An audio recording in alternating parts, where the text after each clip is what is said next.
L'amitié, vraie ou supposée? Bonjour, bonsoir, c'est bon.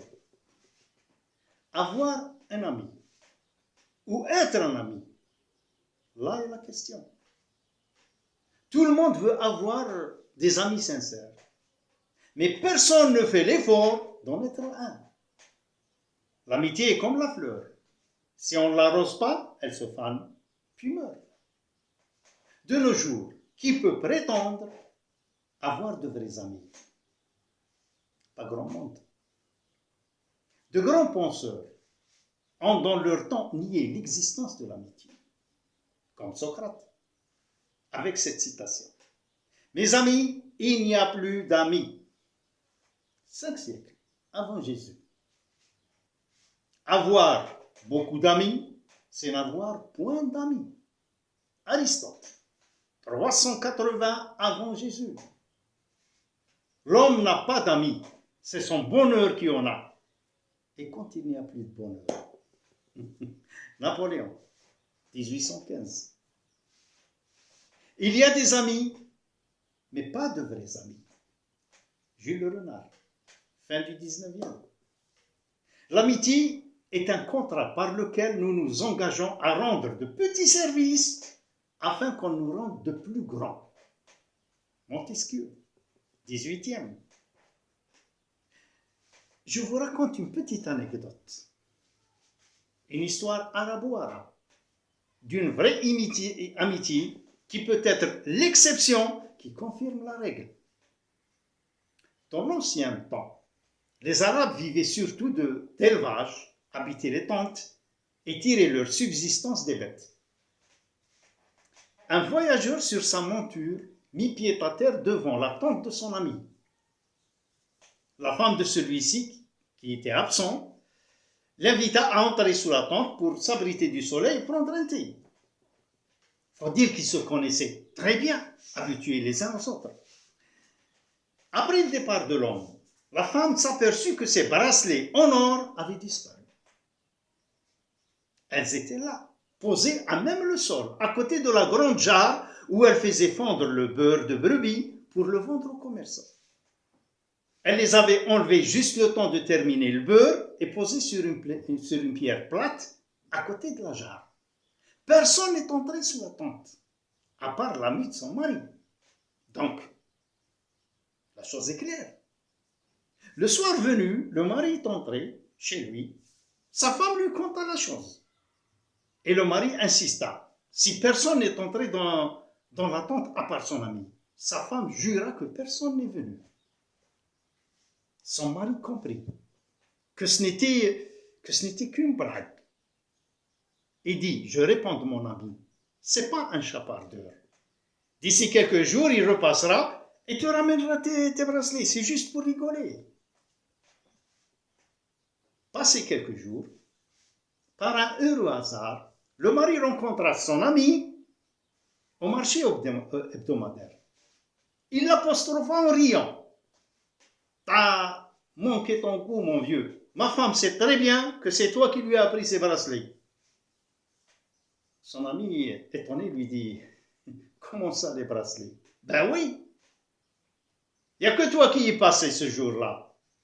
Et les bracelets, elle les avait juste à côté de la jarre. Toi parti, il n'y avait plus de bracelets. Donc, la chose est claire.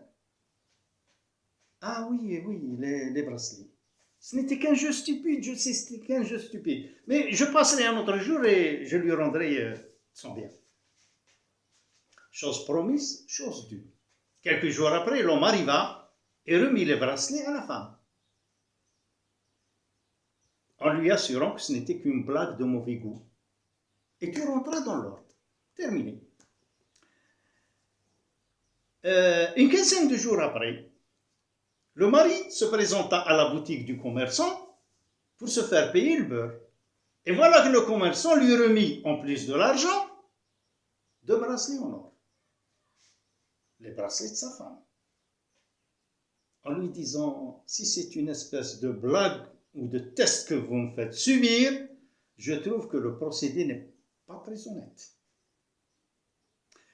Le mari se précipita chez lui. et demanda à sa femme, où sont tes bracelets? Elle lui montra ses bras, ornés des bracelets que lui avait remis son ami. Et ça, c'est quoi? Lui dit son mari en lui tendant les 2 bracelets que le commerçant lui avait remis. Mystère. D'un seul coup, le mari venait de comprendre. Son ami n'avait rien pris, préférant acheter et offrir de nouveaux bracelets que de voir la suspicion du doute s'insinuer dans leur amitié. Il demanda à sa femme, quand tu faisais fondre le beurre, le gosse était où? Il s'amusait à tourner autour de la tente. Voilà. Conclusion. Les bracelets étaient dans la jarre bien avant que l'homme arrive. Le véritable ami est celui qui ne passe à rien et qui pardonne tout.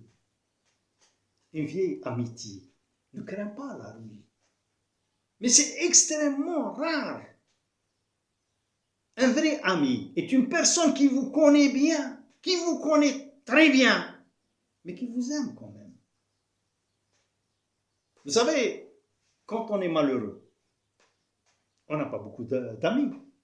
Le bonheur, c'est le bonheur qui les attire. Et une fois que le drame est là, il n'y a plus d'amis. Parce que le bonheur, lui, tu le partages avec eux. Le malheur, tu le subis tout seul. Il y a aussi les faux amis qui t'accompagnent pendant toute ta vie. Tant qu'il y a de bonnes choses. Mais dès que tu commences à te noyer, ils te jetteront de l'eau dessus. Vous savez, sans la vraie amitié, la vie est un fardeau. Voilà pourquoi la vie est toujours un fardeau. Souvent, ce n'est pas les gens qui changent, c'est juste le masque qui tombe à l'arrivée de la disette. Celui qui cesse d'être ton ami ne l'a simplement jamais été. Voilà pourquoi ceux qui aiment la solitude, ce sont surtout les personnes qui ont payé trop chèrement l'amitié. Pour terminer, je vous citerai Saint-Beuve. L'amitié se corrompt. Tout est rêve et chimère. On a pour de vrais amis que son père et sa mère. Un petit like et vous serez de vrais amis. Merci.